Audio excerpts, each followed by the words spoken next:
रोजनमुंड अभिक्रिया कैसे होगी कि जब हम बेंजोइल क्लोराइड की अभिक्रिया हाइड्रोजन से करते हैं और पैलेडियम बैरियम सल्फेट जो उत्प्रेरक होता है उसकी प्रेजेंस में करते हैं तो बेंजल डिहाइड प्राप्त हो जाता है।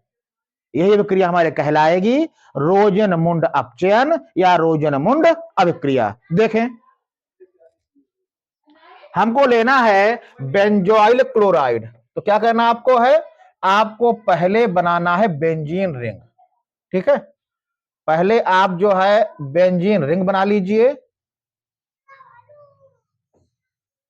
बेंजीन के शीर्ष पर लगा दीजिए COCl, इसका नाम होता है बेंजोइल क्लोराइड। Benzoyl chloride. और इसका हम लोग क्या करेंगे, इसका हम लोग करेंगे हाइड्रोजनीकरण करेंगे, अर्थात हाइड्रोजन के साथ में बेंजोइल क्लोराइड की अभिक्रिया कराई जाएगी और उत्प्रेरक के रूप में उपस्थित रहेगा पैलेडियम और बैरियम सल्फेट। ठीक है, तो क्या होता है, आपको एरो के बाद में पुनः जो है लगा लेनी है बेंजीन रिंग। ठीक है, ऐसे। अब क्या होगा कि CHO हो जाएगा यहां पे CHO। ठीक है, देखें C और जो H2O है वहां से H लेंगे हम लोग, तो CH और O है ना, बेंजीन रिंग पे यहां प्रतिस्थापित कर दिया जाएगा। ठीक है, और हमारा बन जाएगा बेंजल डिहाइड।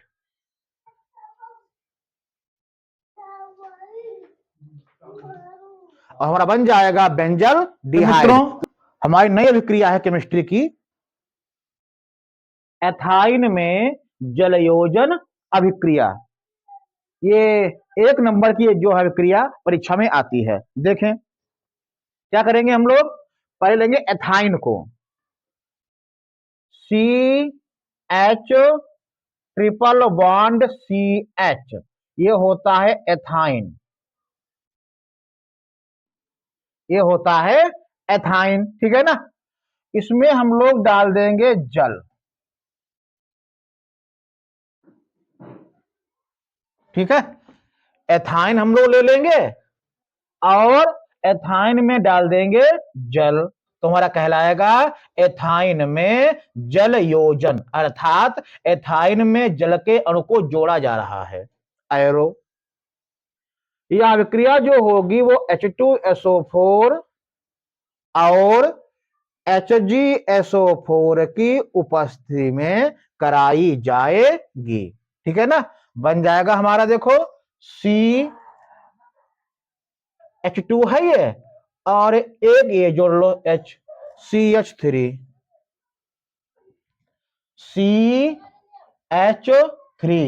CHO, हमारा बन जाएगा एसीटल डिहाइड।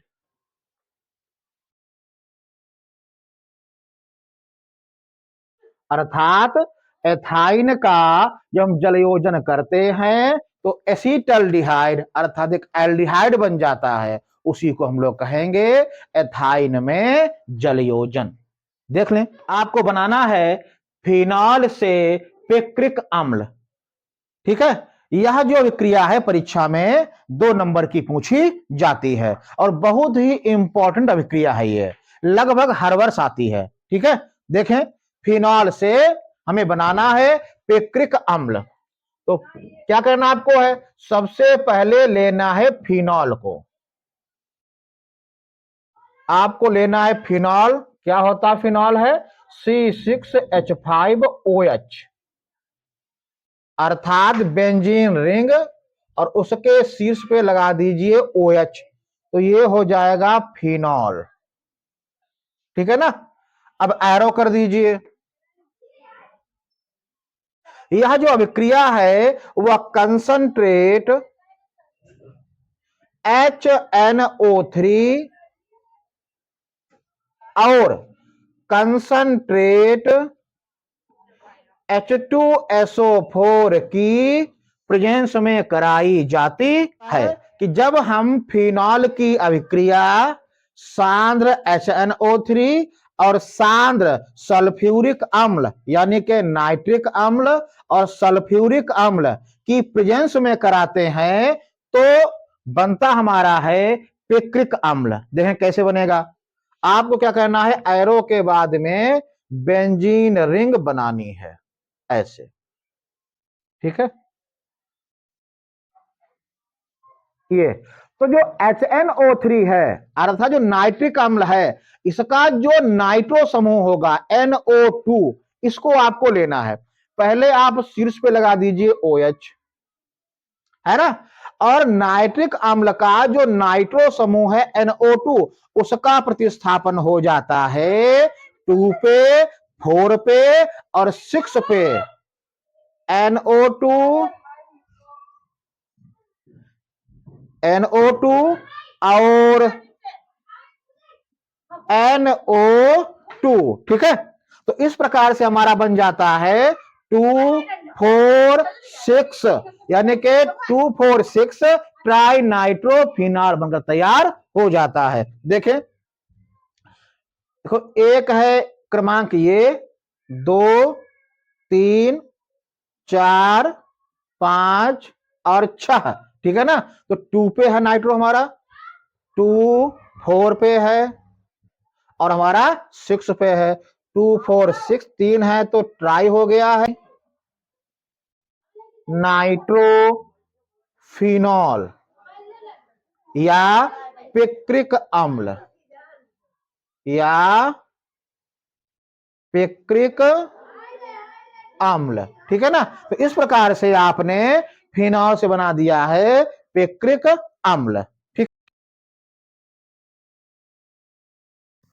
एल्डोल संघनन, यह अभिक्रिया लगभग प्रत्येक वर्ष परीक्षा में पूछी जाती है और बहुत ही इंपॉर्टेंट अभिक्रिया है 2 नंबर के लिए। देखिए क्या होता है एल्डोल संघनन। क्या कहना है हमें सबसे पहले एसीटल्डिहाइड के 2 अणुओं को ले लेना है। 2 molecule of acetaldehyde CH3 CHO plus CH3 CHO। ये क्या है हमारे हैं 2 मॉलिक्यूल हैं एसिटल्डिहाइड के। हम क्या करते हैं, यहां कर देते हैं CH2, यहां कर देंगे CH2 और इसका एक H है वो यहां पर लगा देते हैं। समझ गया हो ना। तो ये हमारा हो गया है 2 molecule of 2 molecule of acetaldehyde या एसिटल्डिहाइड के 2 अणु, ठीक है ना। और इसमें हमें डाल देना है तनु क्षार, तनु NaOH, ठीक है ना। हमें डालना है तनु NaOH यानी सोडियम हाइड्रोक्साइड को डाल देना है एसिटल्डिहाइड में। अब देखें अब क्या हो जाएगी, देखो CH3 CHOOH, ठीक है, OH, ठीक है, CH3 CHOH है ना। और यहां से CH2 CHO, इसको ऐसे ही उतार दीजिए CH2 CHO, समझ गए ना। देख लीजिए CH3 CH, ठीक है, CH3 CH, इसको कर दीजिए ब्रैकेट में CH3 CHOH हो गया हमारा है। और CH2 CHO ऐसे ही हमें आगे उतार देना है, तो हमारा बन जाएगा एल्डोल, ठीक है ना। ये क्या हमारा है, ये हमारा एल्डोल है, अर्थात इसमें एल्डिहाइड भी है और इसमें एल्कोहल भी है, यानी कि दोनों चीजें हैं। एल्डोल, एल्ड मतलब एल्डिहाइड और ऑल मतलब एल्कोहल, ठीक है। इसका नाम हो जाएगा बीटा हाइड्रोक्सी। ये बीटा समूह है CH, है ना। ये क्या है, बीटा पोजीशन पे लगा हुआ है OH, इसका नाम हो जाएगा बीटा हाइड्रोक्सी बीटा हाइड्रोक्सी, एक दो तीन चार है कार्बन, नाम है ब्यूटेनल, है ना, बीटा हाइड्रोक्सी ब्यूटेनल, ब्यूटेनल। तो यह अभिक्रिया बहुत ही आसानी से आप लोग कर पाएंगे, बहुत ही इंपॉर्टेंट अभिक्रिया है 2 नंबर के लिए। देख लीजिए, आपको लेना है बेंजीन, ठीक है ना। बेंजीन की क्रिया जो होगी वह निर्जल AlCl3 की उपस्थिति में आपको कराना है, निर्जल AlCl3 की प्रेजेंस में अब क्रिया करानी है CO तथा HCl के साथ में, है ना। तो क्या बन जाएगा आपका, आपका बन जाएगा बेंजल डिहाइड, उसी को हम लोग कहेंगे गैटरमैन कोच अभिक्रिया, ठीक है ना। देख लीजिए, इस CHO इसके द्वारा यहां का जो H है उसका विस्थापन कर दिया जाएगा, ठीक है ना। हमारा लग जाएगा इसके शीर्ष पर CHO, हमारा बन गया है बेंजल डिहाइड, हमारा बना है बेंजल डिहाइड, ठीक है ना। अर्थात बेंजीन से जब बनेगा बेंजल डिहाइड, बेंजीन से जब बनेगा बेंजल डिहाइड, उसी को हम लोग कहेंगे गैटरमैन कोच अभिक्रिया, ठीक है। यहां जो CHO अर्थात एल्डिहाइड समूह के द्वारा जिसका H यहां से प्रतिस्थापित किया गया है वह H, और ये बचा हुआ Cl यहां से छान दिया जाएगा, ठीक है ना। तो ऐसी हमारी हो जाएगी गैटरमैन कोच